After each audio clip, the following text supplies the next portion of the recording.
Hello दोस्तों, veterans, नमस्कार। Same जो टेबल मैंने आज लगा रखी है यहाँ पर, इनके ऊपर मैंने कल काफ़ी कुछ बताया था, क्योंकि इससे हम कुछ निष्कर्ष निकालेंगे।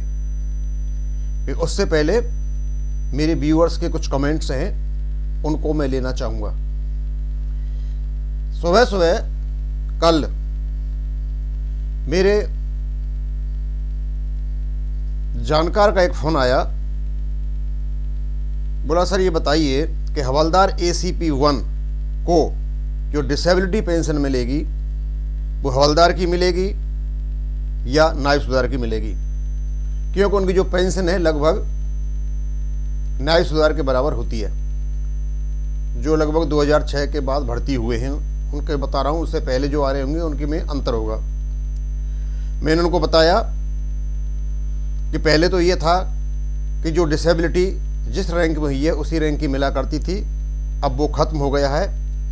और 7 CPC में ये स्लैब बेस्ड डिसेबिलिटी के स्लैब आए थे, जिसमें सिपाही से हवलदार तक 12,000 थे, GSUs का 17,000 था, ऑफिसर्स का 27,000 था। गवर्नमेंट ने वो लागू भी किया था, लेकिन इसमें काफ़ी हंगामा हुआ, उसको वापस लेना पड़ा और अब परसेंटेज बेस्ड है। तो अब इससे कोई फ़र्क नहीं पड़ता कि आप हवलदार की ले रहे हो या आप सिपाही की ले रहे हो। केवल और केवल आपकी जो बेसिक पे है ये उससे डिसाइड होगा, रैंक से नहीं होगा। आपकी जो बेसिक पे है, यदि आपकी, क्योंकि 3 ही स्लैब हैं आजकल, 50%, 75% और 100%। यदि आपकी 50% डिसेबिलिटी है तो आपकी अपनी पेंशन को उसका 30% निकाल लीजिए, ये 50% का डिसेबिलिटी होगा।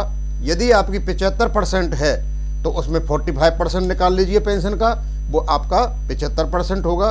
और यदि आपकी पेंशन 100% है तो उसका 60% निकाल लीजिए पेंशन का, वो आपका 100% होगा। एक ही बात है, इसको पेंशन का निकाल लीजिए, या फिर हम दूसरी तरीके से कहें कि लास्ट पे ड्रोन का, तो पेंशन को दूना करना पड़ेगा, उसका 30% करना पड़ेगा। बात एक ही है। तो इसका मतलब ये हुआ कि आपको आजकल जो डिसेबिलिटी पेंशन मिल रही है वो रैंक से कोई लेना देना नहीं है, केवल और केवल आपकी जो बेसिक पे है उसके अनुसार मिलती है।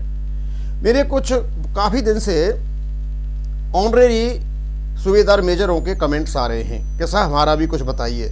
सर मैं आपको बताना चाहूँगा कि आपके बारे में बहुत ज़्यादा जानकारी मुझे नहीं है और बहुत ज़्यादा आपका कोई वो भी नहीं है, पर इतना मैं ज़रूर आपको बता देता हूँ, क्योंकि कल मैंने जो ये ऑनरेरी नायब सूबेदार का ये डाला था, और भी जो चीज़ें हमारे सामने हैं उनके बेस पर यदि आप उनका बेस बना करके कोर्ट में जाओगे, AFT में जाओगे, तो वहाँ कोई सुनवाई होगी। यहाँ आप हम कितना ही कहते रहें, इससे कोई फ़र्क पड़ने वाला नहीं है। क्योंकि पहले तो हम ये लेते हैं कि जो जितने भी ऑनरेरी रैंक हैं, चाहे वो ऑनरेरी नायक है, चाहे ऑनरेरी हवलदार है, चाहे वो ऑनरेरी सूबेदार है, और चाहे ऑनरेरी सूबेदार मेजर है, जब ऑनरेरी नायब सूबेदार को रेगुलर नायब सूबेदार के बराबर कर दिया गया है, तो बेस बन गया है कि सारे ऑनरेरी रैंक्स को रेगुलर के बराबर पेंशन दी जाए। अब हम दूसरे तरीके से आते हैं। जब ऑनरेरी लेफ्टिनेंट और कैप्टन की मिनिमम फिटमेंट टेबल को फायदे के लिए रेगुलर लेफ्टिनेंट और कैप्टन को ट्रांसफर किया जा सकता है, तो आपकी पेंशन रेगुलर के बराबर क्यों नहीं की जा सकती। तीसरा, 568 सर्कुलर में इन्होंने भी यही कर रखा है। दूसरा, OROP में जो ऑनरेरी लेफ्टिनेंट और कैप्टन हैं उनको रेगुलर लेफ्टिनेंट और कैप्टन की 28 से लेकर के 32 साल तक की पेंशन दे रखी है। तो आपका भी हक बनता है कि आपको रेगुलर जो रैंक है जिसमें आपको ऑनरेरी मिला उनके बराबर आपको मिले, लेकिन आपको केवल और केवल AFT जाना पड़ेगा। कोई चाहे कितना ही चल रहा है, चाहे कोई सैनिक संगठन कितना भी कुछ कहे, कुछ भी नहीं होने वाला है। ये हमारे पीछे के अनुभव है। जो कोर्ट में गया उसको मिला, जो नहीं गया उसको नहीं मिला। इवन जिनकी जो डिसेबिलिटी नॉन एट्रिब्यूटल, नॉन एग्रेवेटेड थी, वो भी कोर्ट में जा करके फ़ायदा लेकर के आए। यदि आप नहीं जाना चाहते हो तो यहाँ पर कमेंट करते रहिए, कोई फ़ायदा नहीं है। एक मेरे व्यूअर और है रमन शर्मा, बड़ा सुंदर, बहुत ही सुंदर उन्होंने भाषा और विचार का व्यक्त किया है। ये मेरे बहुत ही सुंदर व्यूअर है, समझे, और इतनी शोभनीय भाषा यही कर सकते हैं। ये कहते हैं, खांसने वाले अपना काम करो। रमन शर्मा जी, मैं कोशिश कर रहा हूं कि मैं अपने सैनिकों को कुछ वेलफेयर वाली बातें बता सकूं। हाँ, खांसी मुझे आ सकती है यार, क्योंकि मेरी एज 71 चली हुई है और ये वृद्धावस्था होती है। आपके परिवारों में वृद्ध लोग होते होंगे, खांसते होते होंगे, समझे। तो मैं ये बताना चाहता हूं शर्मा जी, जो ये खांसी है ये किसी को भी आ सकती है। लेकिन एक बात और बता दूं, इस प्रकार की जो आपने बात कही है, बड़ी सुंदर बात कही है आपने। मतलब वर्ल्ड में कहीं भी चले जाइए, किसी भी जगह, यदि कहीं आतंकवादी गतिविधि होंगी तो पाकिस्तान का ही नाम आएगा, चाहे उसका हाथ हो या न हो। इतने सुंदर विचार, इतनी सुंदर भाषा का जन्म कहां हुआ होगा और आप कहां होंगे, मैं अच्छी तरह से जानता हूं और मेरा संगठन भी इसको अच्छी तरह से जानता है। पर शर्मा जी, गिरो, लेकिन इतने मत गिरो, नजर भी नहीं मिला पाओ और लोग कहीं परवरिश पर सवाल उठाने लगे। अब मैं आता हूं, यही जो टेबल मेरे सामने लगी हुई है, मैंने कल बताया था, काफी चीजें मैंने आपको बताई थी। तो सबसे पहले तो मैं एक नियम लेता हूं, यह है 7वें वेतन आयोग में यह नियम था, जो पेंशन है या पे है, जो 31/12/2015 को थी, उसको 2.57 से गुणा किया जाएगा। ऑफिसरों के लिए अलग नियम था। यह नियम जो 1/1/2016 को जो हमारे ऑनरेरी लेफ्टिनेंट कैप्टन हैं उन पर लागू क्यों नहीं हुआ।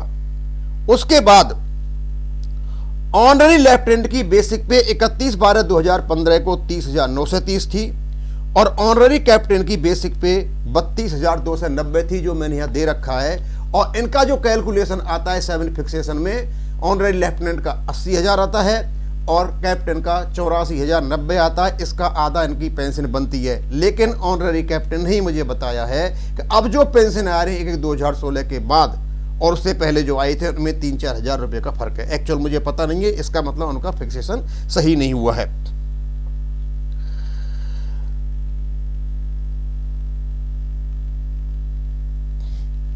1/1/2006 को जो मिनिमम फिटमेंट टेबल थी लेफ्टिनेंट की, वो थी 27,000 और जो कैप्टन की जो मिनिमम फिटमेंट टेबल थी वो थी 30,700।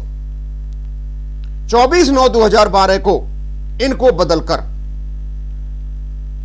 27,000 का 30,930 कर दिया गया और 30,700 का 32,290 कर दिया गया। इसका जो अंतर था उसका फायदा उनको मिला और यही फायदा उनको 568 सर्कुलर में पहुंचाया गया, जो कि किसी भी हालत में 13,500 से ज्यादा नहीं हो सकता, लेकिन वहां इनको फायदा दिया गया 15,465 का।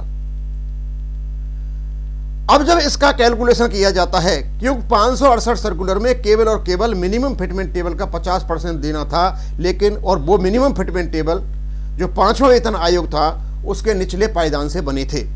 निचले पायदान से इनका जब बनता है तो 27,000 और 30,700 बनता है, लेकिन इनको दिया गया 30,930 और 32,290, यानी यहां नेशनल मैक्सिमम को लागू कर दिया गया। तो क्यों नहीं जेसीओआर को नेशनल मैक्सिमम से 568 में पेमेंट किया गया। और जिस प्रकार यह फायदा लेफ्टिनेंट कैप्टन को किया गया, उसी प्रकार इन्होंने दूसरे अफसरों की मिनिमम फिटमेंट टेबल 24/9/2012 को बदल दी थी। लेकिन जब पता चला कि कोई परेशानी हो सकती है तो इन्होंने जो 568 सर्कुलर में लेफ्टिनेंट और कैप्टन को छोड़कर सबको उन्हीं टेबलों से भुगतान किया जो 2006 में बनी थी।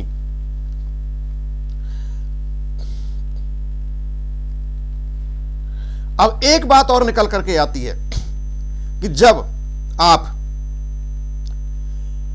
ऑनरेरी लेफ्टिनेंट और कैप्टन को जूनियर मानते हो लेफ्टिनेंट रेगुलर लेफ्टिनेंट कैप्टन से और उनकी मिनिमम फिटमेंट टेबल को ट्रांसफर कर देते हो, यानी सीनियर की पे जूनियर से कम नहीं होगी, तो यह भी निकल करके आता है कि क्या आप 24 साल का जो नायब सूबेदार है वो 15 साल के रेगुलर सूबेदार से जूनियर है, तो क्या 24 साल के नायब सूबेदार की पेंशन आप 15 साल के नायब सूबेदार को दोगे? ये जितनी भी चीजें हैं मैंने दिखा हुआ है, ये सारी 542 सर्कुलर में आप इन सब चीजों को देख सकते हो। 555 सर्कुलर में आप इन सब सारी चीजों को देख सकते हो। और मैं ये बताना चाहता हूं अंत में कि यदि आप चाहते हो कि किसी प्रकार से आपको फायदा हो तो यहां कोई नहीं देने वाला है, आपको कोर्ट में जाना है। दूसरा मैं बताता हूं कि जितने भी एयरफोर्स के लास्ट रैंक हेल्थ पेंशन के केसेस थे वो हमारी ही यूनियन ने, हमारे ही जो अब तो बेचारे वो कोरोना में खत्म हो गए, अशोक तंवर थे JWO, उन्होंने उठाया। लगभग 300 केसों को उन्होंने लड़ा यहाँ दिल्ली के AFT में, और वो अपने चले गए। उन्हीं को फायदा मिला जो कोर्ट चले गए। ऑनररी रजिस्ट्रार जितने भी थे किसी को नहीं दिया, सबके पड़े हुए थे, लेकिन जो कोर्ट गया उसको मिले। और वो हमारे चेयरमैन साहब जो हैं वो भी यहाँ हैं, अभी भी उनका केस चला हुआ है। तो मैं आपको ये बताना चाहता हूँ कि यदि आप चाहते हो कि ये जो आपके ऑनररी सूबेदार मेजर साहब जो बात कर रहे हैं या सूबेदार जो बात कर रहे हैं, आप चाहते हो कि आपको फ़ायदा मिले, तो ये समानताएं हैं कि जब ऑनररी रैंक को दूसरों को नायब सूबेदार को, ऑनररी नायब सूबेदार को रेगुलर नायब सूबेदार की पेंशन दी जा रही है, और जब जो ऑनररी लेफ्टिनेंट और ऑनररी कैप्टन हैं उनको रेगुलर लेफ्टिनेंट कैप्टन की OROP दी जा रही है, तो फिर आपको क्यों नहीं इन चीज़ों को ले जा करके आप कोर्ट में जाइए। जब आप जीतोगे रही और बातें, और हम सब ऐसे ही कहते रहेंगे, कोई किसी का नहीं है।